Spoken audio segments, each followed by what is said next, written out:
Arca kablah iblis. Laknat padha jek-jekan.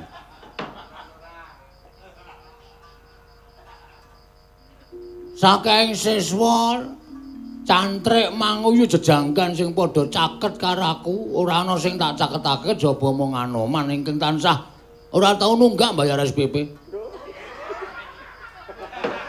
Mula ora aneh nek kowe tansah tak caketake. Padha rarja sak praptamu. Sembrono, Senggana. Tansah pinaning kawidadan ring sambi kula sowanipun ing abdi pun Anoman. Kepareng kula ngaturaken sembah pangabekti kula kunjuk penemban. Tak tampa ndadekake jimat. Janjane aku ki ya ora madheg pendhita. Janjane aku ya ora madheg tukang nambani ora ning gandeng gethok tularing para masyarakat. Wingi kae ana wong kena kampak gulune.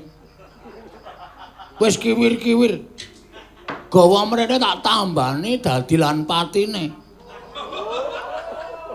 Sumebar warata nek pancen lek ku nambani iki pancen iso apa jenenge iki berhasil merga nek mari ra urung wong kuwi cacat. Mula pancen sengaja tak panteni supaya ndang tentrem uripe. Mula terus aku iso menjelaskan kepada masyarakat. Akhirnya aku dadi sawijining pendhita sing kondang kawenang-wenang. Nah iki sing dadi gumunan ning atiku, Man. Inggih. Kowe iki dadi pendhita wis suwe. Inggih.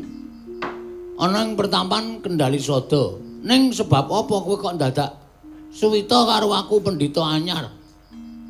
Pendhita sing lagi entas durung karuan jero cetheke ngelmuku.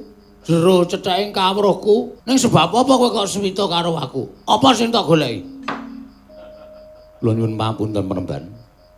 Kula suwita kalian Brahmana menika mboten ngukur dhateng lami lan botenipun anggenipun ambrahmana utawi madheg pandhita. Saged ugi panjenengan menika nembe kemawon dados pandhita nanging kawruhipun sampun persasat mboten saged dipun gayuh dening sinten kemawon.